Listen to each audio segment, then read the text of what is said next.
Hi everybody! It's me, and I have some really exciting cool stuff to say. So maybe it's not exciting to you, but it's really actually pretty exciting to Bex and I. We have passed 50 subscribers on YouTube. And maybe that's not a big deal to everybody else, but it's a really big deal to Bex and I, and we just want to say thank you so much.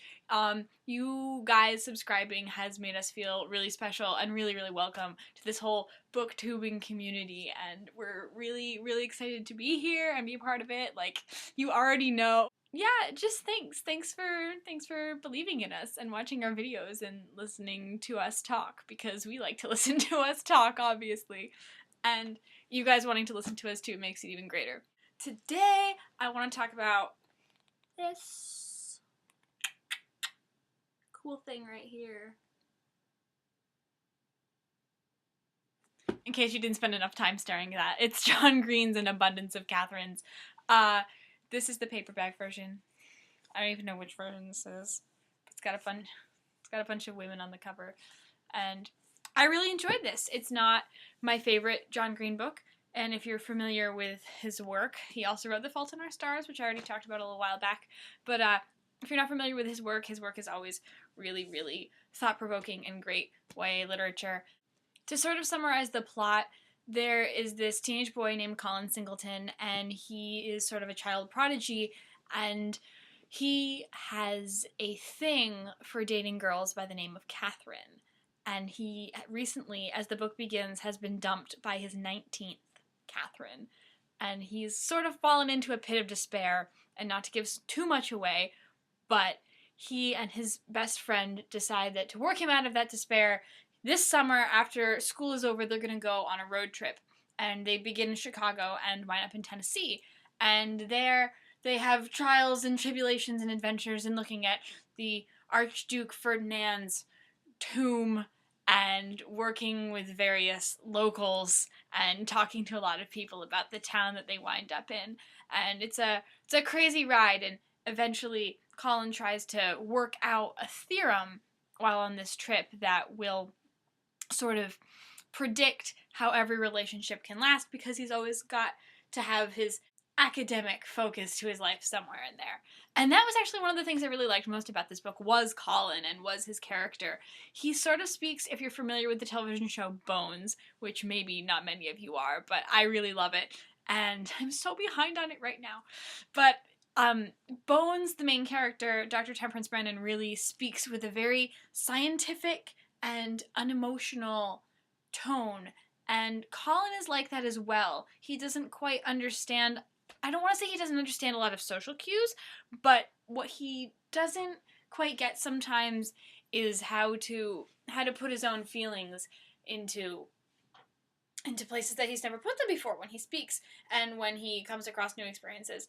And I really enjoyed how John Green sort of put that out there. Like I said when I reviewed The Fault in Our Stars, John Green really likes to write characters that are smart teenagers, and that's exactly what Colin is. He couldn't be more to that T. John, Mr. But that's really how it is with all of John Green's novels, is all of his teenage characters are really smart. Also, all of his adult characters are pretty intelligent too. But it's the kids that really kind of come across as the stars, obviously, since they're the main character. Another really great thing about this book was the footnotes that John Green puts in at the bottom.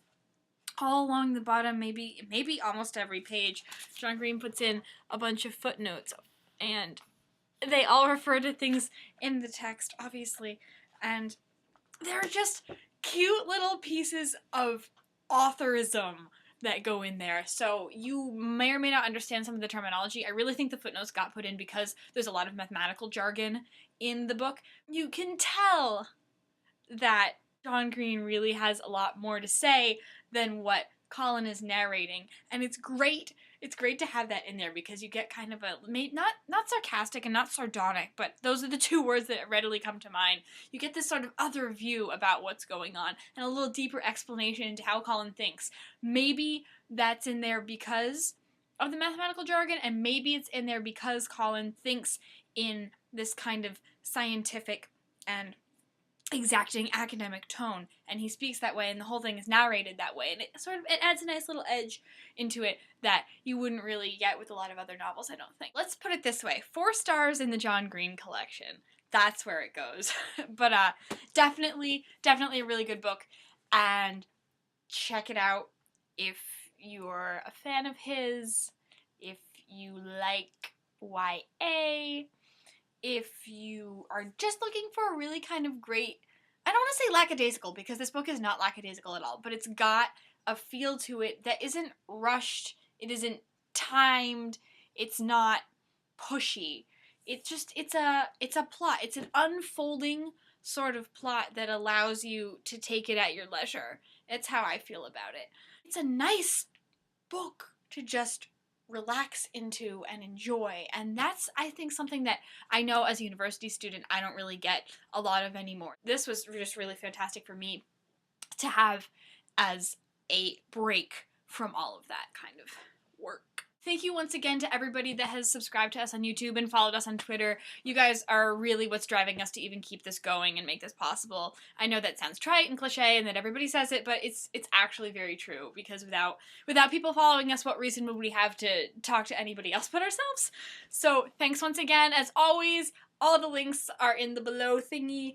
Check them all out down there. Goodreads. I actually checked on my Goodreads thing today that I've been talking about that I haven't looked at lately. I'm at 6, I believe. I did check on that today. I want you all to know that I checked on that, and I am progressing steadily. I'm almost to that 10 point that some of those other people that are just crazy reading, boom, flying through there are at. So I'm doing pretty well. My Goodreads challenge. Yeah, gotta love it. And I promise soon I will read more books that are known to the universe.